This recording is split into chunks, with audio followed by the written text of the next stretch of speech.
Well, while the electric guitar is my main instrument for recording, the acoustic guitar has an important place in the mix and one that needs to cut really well within a busy mix. So, what type of guitar to use?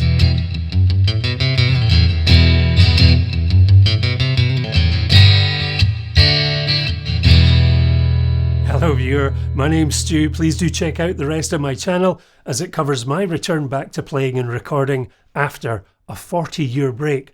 Now, always a big thank you to all who take the time to subscribe, comment and get in touch. I really do appreciate it and it really does help the channel. So coming up, number 1, the acoustic guitar and its specifications. Number 2, what it sounds like. Number 3, points of interest. Number 4, my likes and dislikes. And number 5, a conclusion, final remarks. So without further ado, number 1, the doorbell rang, and once the large cardboard box was opened, here you can see a Taylor Deluxe hardshell case, and inside is a Taylor 814CE Grand Auditorium Electro Acoustic guitar, and it's certainly a very attractive looking instrument.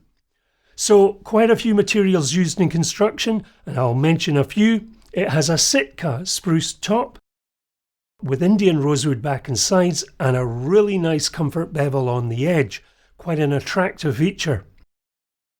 Binding edge treatment is rock maple, and this particular guitar design uses a V-class brace in its construction. Now here you can see the body has the cutaway for the higher access reach. Not really a consideration for me, but I do like this type of design. Again, a bit like the beveled edge, very pleasing from an aesthetic viewpoint. The attractive rosette is abalone, while the pickguard is rosewood. The saddle is made of micarta, while the black nut is made of tusk.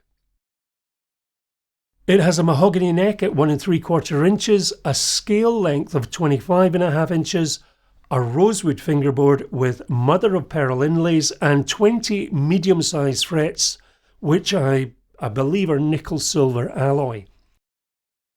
Now the tuners are smoked nickel, and again mother of pearl is evident on the headstock. What may seem unusual, or certainly did for me, was to learn that the neck is actually a bolt-on type, not that the fixings are exposed like you see on certain electric guitars. And I would imagine this helps with any maintenance work that might be needed, and certainly keeping repair bills down, or at least I would imagine that. Now it has the ES2 acoustic pickup and preamp system, which is Taylor's patented behind the saddle pickup, which features 3 uniquely positioned and individually calibrated pickup sensors, so says their data. Now the 3 slim control dials are neatly positioned on the upper body, that's volume, bass and treble, and the case the guitar comes in is the Taylor Deluxe hardshell case, which is a kind of dark black brown in colour, and inside an attractive burgundy crush velvet with various padded sections for added protection. And the guitar really does fit snugly in this. There's a good sized deep pocket for the knickknacks, and to finish you've got brass plated latches and a sturdy carry handle. Now before we have a listen, an important note. As with all acoustics, more so when they are an expensive item, you need to look after them, particularly the first few years of ownership, as the woods are susceptible to environmental changes. And here you can see I have a moisture humidity meter which fits in between the strings to tell me what the humidity levels are inside the guitar, and a 40 to 60% reading is where it's recommended to be. Now in some cases you need to use a distilled water pack to add moisture if the guitar is drying out, and conversely you also need to use silicone gel packs in the case should there be moisture in the atmosphere. Now over time, as the woods settle, the guitar will change its tone, so looking after it in those first few years is very important. So number 2, how does it sound? Well, I'm not going to mic this guitar up because I don't use the guitar that way. I particularly like the ES2 system because it does come over very well in my recording projects. So that's how I'm going to be demonstrating this. I'll be playing it through this Bad Cat, Black Cat amplifier, which I reviewed last week. And I'll be setting the amp for a clean, full-bodied tone with a little bit of reverb.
So number 3, things I would personally mention that might be of interest to you.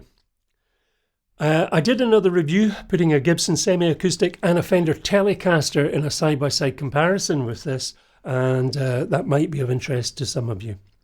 As an electric guitar player, I find this particular acoustic guitar plugged into an amplifier using this ES2 system just very good. And especially in a busy recording mix, it really does stand out well. Some may ask, is it worth the money? Well, it's not an inexpensive guitar, and there are those who either love Taylor guitars or, shall I say, those who dislike them also. And that's got to be a question that only you can answer. For sure, there are a lot of acoustic guitar choices out there, and I've played a number of electric acoustics in a range of price brackets. And as electrified acoustic guitars, quite a few were, all I'll say is, somewhat unimpressive. I do have a number of reasons for buying the Taylor, and while the electric tone and that recording tone that I get is at the highest on the list, however, there is to some degree also resale value, but that's another topic. So number 4, likes and dislikes. What do I like about the Taylor 814 CE?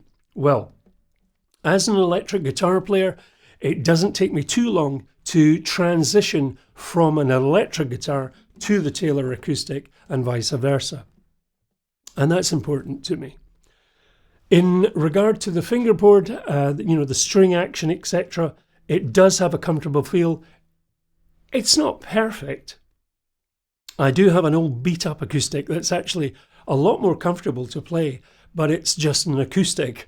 And also, it has a fuller bodied tone, which I don't find so good for my particular recording projects.